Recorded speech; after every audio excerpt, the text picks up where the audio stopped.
It's the 12th of July 1989 and the greatest romantic comedy of all time is released in cinemas.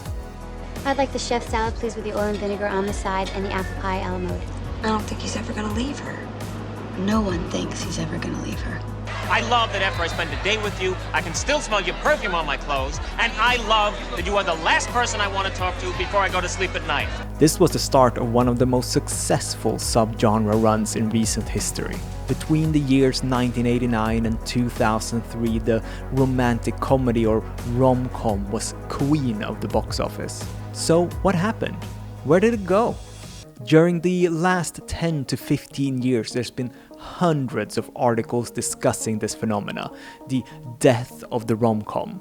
And not surprisingly, the consensus mostly has to do with the death of the mid-budget movie. The mid-budget movie is a film that has a budget usually in between $5 to $50 million.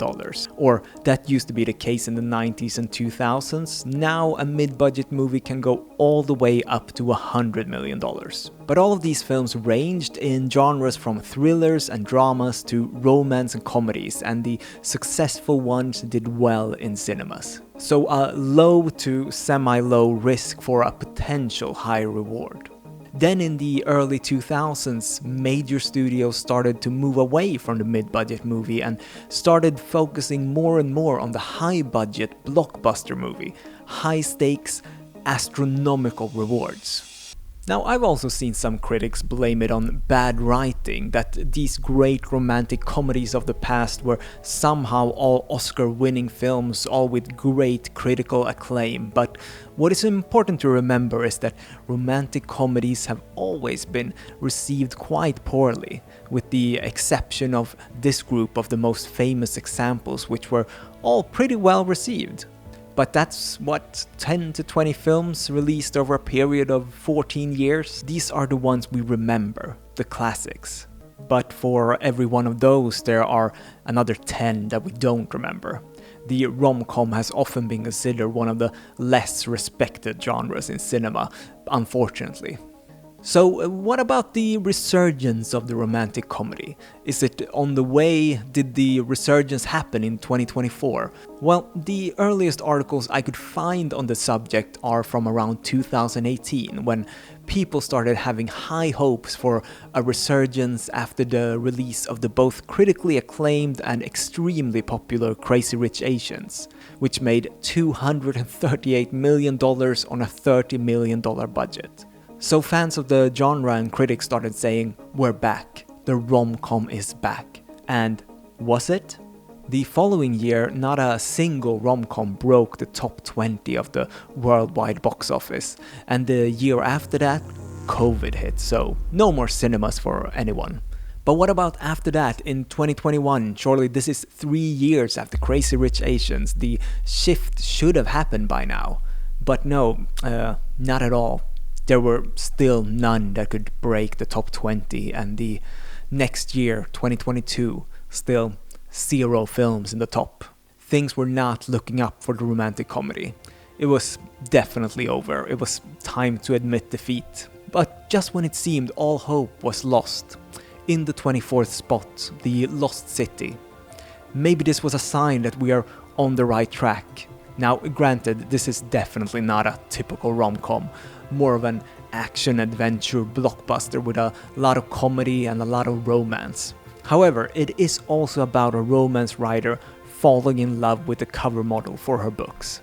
We're clearly getting somewhere.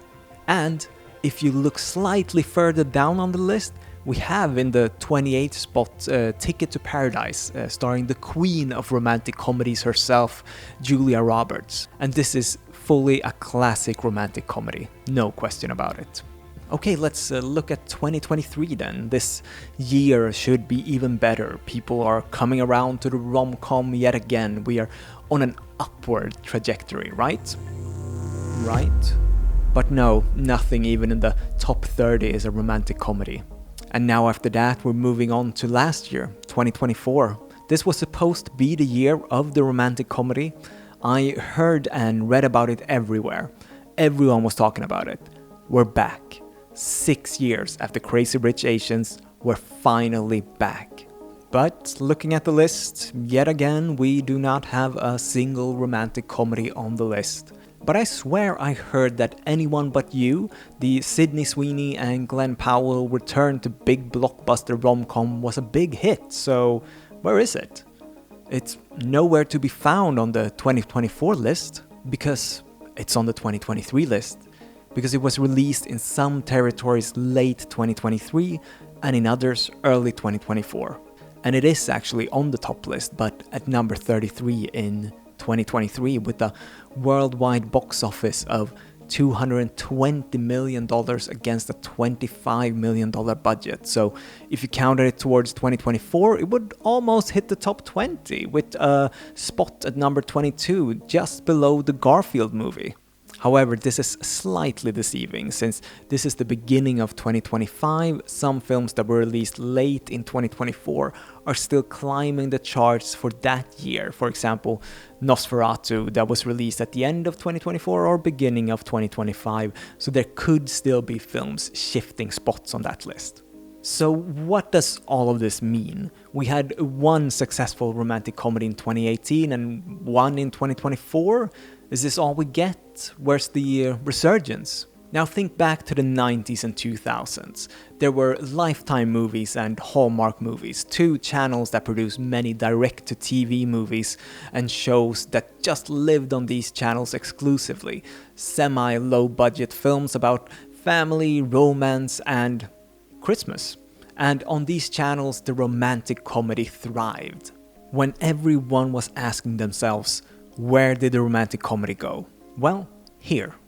When the major studios focused on changing their formula to focus mostly on mega blockbusters, Hallmark kept churning out the films that no longer had a place in cinema. But that was then. What happened after that? Where did the romantic comedy go in the 2010s? When the genre had been proclaimed dead for years and there was no comeback in sight? Well, we started to stream films online. Netflix launched in the UK in 2012, and then in 2016, which doesn't feel that long ago, both Netflix and Amazon Prime Video launched pretty much worldwide, except for a few territories. And what happened then? Everyone's viewing habits changed. Now everything was on demand. Linear TV was out, on demand was in. And these new on-demand services ushered in a second wave of the direct-to-TV movie, the direct-to-streaming movie, that could bypass the traditional system of cinema to DVD to TV. They could do just what Hallmark had done, create their own films that only lived on their platforms. The difference being that they didn't conform to one format and they had a massive budget. They could produce films that traditionally would end up in cinemas, bypassing theaters entirely to stream on their service. With huge movie stars and incredible effects and action scenes. The most expensive Netflix movies cost up to $200 million to make, like The Gray Man and Red Notice. Or they could let Scorsese make a 3.5-hour film with Robert De Niro and Al Pacino for $160 million. They could do anything, and during this time, what they also did were romantic comedies. When the major studios rejected them, they thrived on Netflix. Set It Up, Always Be My Maybe, Love Hard, and of course the To All the Boys I've Loved Before trilogy. Now unfortunately Netflix and the other streaming services are not ones that like to share the numbers of how many viewers watched a specific show or film, so it's hard to gauge the popularity of these rom-coms. Usually it's just something like, this new show was seen 3.4 billion minutes in its first week, and no one wants to calculate or think about what that could even mean. So how do we know that these films are successful? Maybe no one is watching them. Well, there is some information available, so let's take a look at it. Starting in 2022, how are the rom-coms doing? This is a list of the top 20 most watched movies on Netflix, and here we have it. In 15th place, Falling for Christmas with Lindsay Lohan and A Perfect Pairing at 18. Sure, there's also Senior Year at number 9, but that is more of a teen comedy with a twist than a romantic comedy. Now let's look at the following year. In 2023 they had Your Place or Mine in 17th place. One of those big rom-coms that we had been waiting for, with two megastars in Reese Witherspoon and Ashton Kutcher in the leads. This reminds us of the 2000s. And on Amazon Prime, we could find two romantic comedies that same year as well. But over to 2024, the year of the resurgence, the year when everything was about to change. Now this is Netflix's top 20 movie chart for last year. And yes, in the top 20 we have not one, not two, not three, but four rom-coms. A Family Affair at number 11, Mother of the Bride at 14, and not one, but two Lindsay Lohan films in Our Little Secret at 15 and Irish Wish at 17. And let's look at Amazon Prime as well. Now this is interesting because I think we can definitely now say the rom-com is back. In first place on Prime Video, The Idea of You with Anne Hathaway, the most popular film for the whole year. And in second place, Upgraded, another rom-com, can you believe it? Also, I need to mention that this only includes movies that you can watch for free on Amazon, not the rentals. So what does all of this mean for the future of the rom-com?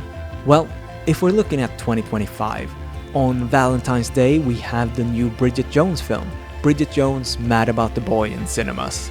And there's a film called You're Cordially Invited with Will Ferrell and Reese Witherspoon that looks fun, that's out later this year. However, the streaming services are always a bit secretive on what they have coming up, so that's harder to track. But let's not forget that one of the biggest drivers of the popularity of the genre are books. Many of these films are based on books in the romance genre, and that is one of the most loyal groups of fans there is. This example is not a romantic comedy, but we all saw the extreme popularity of Colleen Hoover's It Ends With Us and how massive the film adaptation got. So yes, there's a ton of great stories out there ready to be adapted. But in the end, does this mean that the romantic comedy is back? Well, yes. Maybe not in cinemas, which might be the ideal place we associate with the genre. Sitting down together with a partner or some friends in a dark theater and laughing and crying together. We might get one of those a year or every 2 years, but where we will find them is on streaming. And not just the Hallmark-style rom-com, but the classic mid-budget fare. The Idea of You, Anyone But You, or Your Place or Mine. So what do you think about this? What's your take? I know that I'm really looking forward to it, because what we need in the end is definitely a bit more live, laugh, love. Thanks for watching, don't forget to subscribe, and I'll see you next time.